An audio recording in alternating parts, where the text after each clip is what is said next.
வாழ்க்கைக்கான வார்த்தை என்ற இந்த வலை ஒளிபரப்பிற்கு உங்களை வரவேற்கிறோம். இது ஆதியாகமம் முதல் வெளிப்படுத்துதல் வரை முழு வேதாகமத்தையும் உள்ளடக்கிய ஒரு தினசரி தியானமாகும். ஆதியாகமம் 20ஆம் அதிகாரத்தில் ஆபிரகாமை குறித்து நாம் வாசிக்கின்றோம்.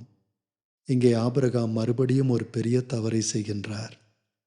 அவரும் ஒரு பெரிய பொய் சொல்லுகின்றார். தன்னுடைய மனைவியும் ஒரு பொய் சொல்ல வைக்கின்றார். ராஜாவாகிய அபிமெலேக் இடத்திலே தானும் தன்னுடைய மனைவியாகிய சாராளும் சகோதரன் சகோதரிதான் என்று சொல்லுகின்றார். உடனடியாக அபிமெலேக் சாராளை தன்னுடைய வீட்டுக்கு அழைத்து கொண்டு போகின்றான். ஆனால் தேவனோ கிருபையாக குறுக்கிடுகின்றார்.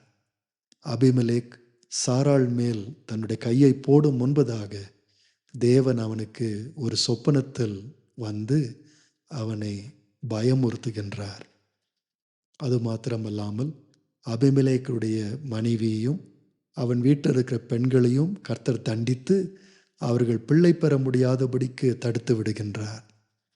ஆபிரகாம் 2வது முறையாக தன்னுடைய மனைவியை இழக்கின்றார். 2வது முறையாக இந்த சாராள் மூலமாக உனக்கு மகன் உண்டாவான் என்று சொல்லப்பட்ட வாக்குறுதியை கருத்தில் கொள்ளாமல் கர்த்தருடைய வார்த்தையை உதாசீனப்படுத்துகின்றார். ஆனாலும் தேவன் மறுபடியும் சாராளை இந்த ராஜாவின் கையிலிருந்து தப்புவிக்கின்றார். இது நமக்கு ஒரே ஒரு காரியத்தை தான் உணர்த்துகின்றது. தேவன் மாத்திரம் உதவி செய்யாமல் போயிருந்தால் ஆபிரகாம் சாராளை நிச்சயமாக இழந்திருப்பார். அது மாத்திரமல்ல, ஈசாக்கை அவர் பெற்றெடுத்திருக்கவே மாட்டார். நண்பர்களே, தேவன் நாம் தவறு செய்யும் போதும் நம்மை காப்பாற்றுகிறவராய் இருக்கின்றார். அப்படியானால் நாமும் பொய் சொல்லலாம், தேவ பக்தி இல்லாத காரியங்களை செய்யலாம்.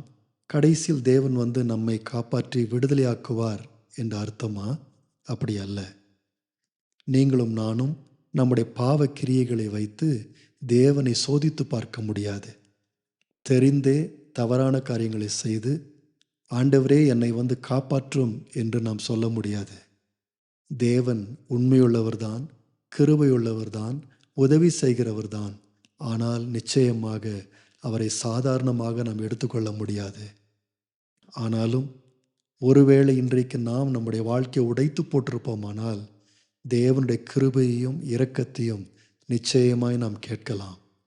தேவனுக்கு முன்பாக நம்மை தாழ்த்தி ஆண்டவரே என்னை ரட்சியும் என்று நாம் கேட்கலாம். ஆபிரகாமுக்கு அவர் செய்தது உண்மையாய் இருக்குமானால் நிச்சயமாய் நமக்கும் ஆண்டவர் செய்வார். ஆபிரகாம் சாராளுடைய வாழ்க்கையில் ஆண்டவருடைய அதிகப்படியான கிருபையை யோசித்து பாருங்கள். ஆதியாகமம் 21ஆம் அதிகாரத்தில் அப்படிப்பட்ட அளவு கடந்த கிருபையை நாம் பார்க்கின்றோம். வேத எழுத்தாளர் ஆதியாகமம் 21ஆம் அதிகாரம் முதல் 2 வசனங்களில் மிக அழகாக அந்த தேவ கிருபையை சொல்லுகின்றார். கர்த்தர் தாம் சொல்லியிருந்தபடி சாராள் பேரில் கடாட்சமானார், அதாவது கிருபையாயிருந்தார். கர்த்தர் தாம் உரைத்தபடியே சாராளுக்கு செய்தருளினார். ஆபிரகாம் முதிர் வயதாயிருக்கையில் சாராள் கர்ப்பவதியாகி தேவன் குறித்திருந்த காலத்திலே அவனுக்கு ஒரு குமாரனை பெற்றாள். நண்பர்களே, தேவன் தம்முடைய வாக்குறுதியில் எப்பொழுது உண்மையுள்ளவராய் இருக்கிறார். நாம் புத்தியினமான காரியங்களை செய்து உடைத்து போட்டாலும், நாம் செய்யத்தகாத காரியங்களிலே போய் சிக்கிக்கொண்டாலும் வாக்கு தத்தம் பண்ணின தேவன் நிச்சயமாய் அவருடைய வாக்குத்தத்தை நிறைவேற்றுகிறார். சரியான காலத்தில் அதை நிறைவேற்றுகிறார். அதுவே தேவனுடைய அளவிடப்பட முடியாத கிருபை. இது மாத்திரமில்லாமல் இஸ்மவேல் என்கின்ற இன்னொரு பிரச்சனையையும் ஆண்டவர் ஆபிரகாமுக்கு தீர்த்து கொடுக்கின்றார்.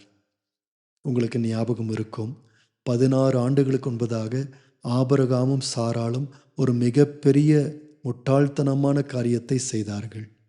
குழந்தை பெறுவதற்கான வழி ஆகார் மட்டும்தான் என்று எண்ணினார்கள்.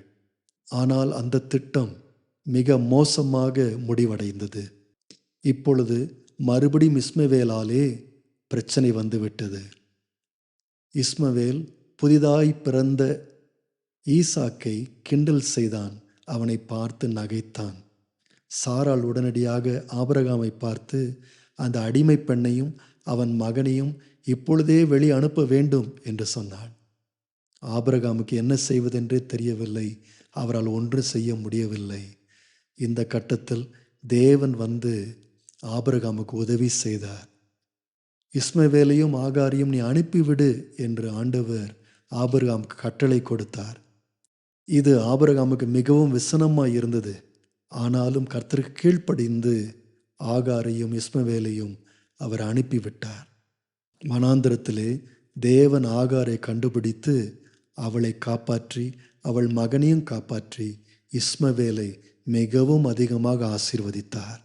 நண்பர்களே, நம்முடைய வாழ்க்கை நாம் உடைத்து போட்டிருப்போமானால், இல்லாவிட்டால் நாம் செய்த காரியத்திற்கான பிரதிபலன் திரும்ப நம்மை விரட்டி கொண்டு வந்து கொண்டிருக்குமானால், அப்பொழுதும் தேவனிடத்திலே நாம் நம்பிக்கை வைக்கலாம். நான் என்ன செய்ய வேண்டும் ஆண்டவரே என்று கேட்கலாம்.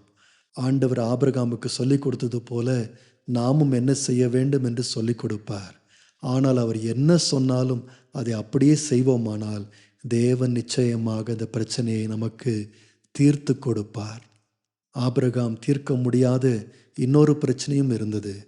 அவனுக்கும் அபிமெலேக்குக்கும் ஒரு பிரச்சனை, சமாதானம் இல்லாத ஒரு நிலைமை இருந்தது. இந்த அபிமெலேக்கு தான் முன்பு சாராளை தன்னுடைய வீட்டுக்கு அழைத்து கொண்டு போனவன். அந்த நாள் முதற்கொண்டு அபிமெலேக்குக்கும் ஆபிரகாமுக்கும் சமாதானம் இல்லை. ஆனால் ஆச்சரியப்படும் விதமாக 21ஆம் அதிகாரத்தில் அந்த அபிமெலேக்கே இந்த ஆபிரகாமை தேடி வந்து ஒரு சமாதான உடன்படிக்கை செய்து கொள்வேன் என்று சொல்லுகின்றான். 21ஆம் அதிகாரம் 22ஆம் வசனத்தை வாசிக்கும்போது, அக்காலத்திலே அபிமெலேக்கும் அவன் சேனாதிபதியாகிய பிகோலும் ஆபிரகாமை நோக்கி, நீ செய்கிற காரியங்கள் எல்லாவற்றிலும் தேவன் உன்னுடனே இருக்கிறார் என்று சொன்னார். ஆகவே அவள் 2 பேரும் ஒரு சமாதான உடன்படிக்கையை செய்து கொண்டார்கள். இப்பொழுது ஆபிரகாமுக்கு சமாதானம் உண்டானது. இது எப்படி நடைபெற்றது? தேவன் ஆபிரகாமோடு இருந்தபடியினாலே. ஆகவேதான் 33ஆம் 34ஆம் வசனத்தில் ஆபிரகாம் பேர்சபாவிலே ஒரு தோப்பை உண்டாக்கி சதாகாலமுள்ள தேவனாகிய கர்த்தருடைய நாமத்தை அவ்விடத்தில் தொழுது கொண்டான். ஆபிரகாம் பெலிஸ்தருடைய தேசத்திலே அநேக நாள் தங்கியிருந்தான். இந்த சமாதானம் ஏற்பட்டபடியினாலே அநேக நாள் அவனால் அந்த தேசத்தில் தங்கியிருக்க முடிந்தது. நண்பர்களே, தேவன் நம்முடைய பிரச்சனைகளை தீர்த்து கொடுக்க வல்லமுள்ளவராய் இருக்கிறார். நாமே புத்தீனமாய் காரியங்களை செய்திருந்தாலும், ஒருவேளை நாம் செய்த காரியங்களுடைய பிரதிபலன் நம்மை தேடி வந்து கொண்டிருந்தாலும், தேவன் நமக்கு உதவி செய்ய உண்மையுள்ளவராய் இருக்கின்றார்.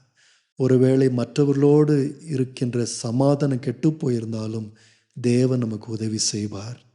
நாம் நம்முடைய பிரச்சனை நடுவிலே கர்த்தரை நோக்கி பார்ப்போமானால் அவர் வந்து நம்முடைய பிரச்சனைகளை தீர்த்து கொடுப்பார். நேயர்களே, இந்நிகழ்ச்சியை கேட்டதற்காய் நன்றி. மீண்டும் ஒரு புதிய அத்தியாயத்துடன் வாழ்க்கைக்கான வார்த்தையில் நாளை சந்திப்போம்.